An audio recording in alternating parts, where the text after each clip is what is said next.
On me donna un roseau semblable à une verge en me disant « Lève-toi, mesure le temple de Dieu, l'autel et ceux qui y adorent. Mais le parvis extérieur du temple, laisse-le en dehors et ne le mesure pas, car il a été donné aux nations. Et elles fouleront aux pieds la ville sainte pendant 42 mois. Je donnerai à mes 2 témoins le pouvoir de prophétiser, revêtus de sacs, pendant 1260 jours. Ce sont les 2 oliviers et les 2 chandeliers qui se tiennent devant le Seigneur de la terre.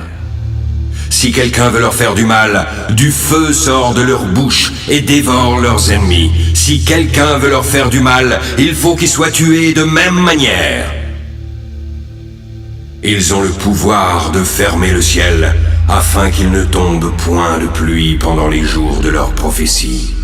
Ils ont le pouvoir de changer les eaux en sang et de frapper la terre de toute espèce de plaie chaque fois qu'ils le voudront. Quand ils auront achevé leur témoignage, la bête qui monte de l'abîme leur fera la guerre, les vaincra et les tuera. Leurs cadavres seront sur la place de la grande ville, qui est appelée, dans un sens spirituel, Sodome et Égypte, là même où leur Seigneur a été crucifié. Des hommes d'entre les peuples, les tribus, les langues et les nations verront leurs cadavres pendant 3 jours et demi, et ils ne permettront pas que leurs cadavres soient mis dans un sépulcre. À cause d'eux, les habitants de la terre se réjouiront et seront dans l'allégresse. Ils s'enverront des présents les uns aux autres, parce que ces 2 prophètes ont tourmenté les habitants de la terre.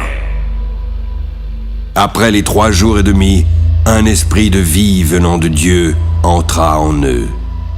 Voici, ils se tinrent sur leurs pieds, et une grande crainte s'empara de ceux qui les voyaient. Puis, ils entendirent du ciel une voix qui leur disait « Montez ici ». Alors, ils montèrent au ciel dans la nuée, et leurs ennemis les virent. À cette heure-là, il y eut un grand tremblement de terre, et la 10e partie de la ville tomba. 7000 hommes furent tués dans ce tremblement de terre. Les autres furent effrayés et donnèrent gloire au Dieu du ciel. Le second malheur est passé. Mais voici, le 3e malheur vient bientôt. Le 7e ange sonna de la trompette. Il y eut dans le ciel de fortes voix qui disaient « Le royaume du monde est remis à notre Seigneur et à son Christ. Il régnera au siècle des siècles. »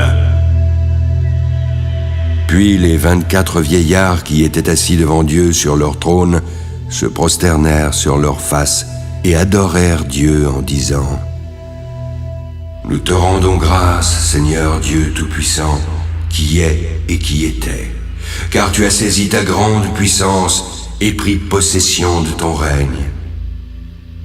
Les nations se sont irritées, mais ta colère est venue.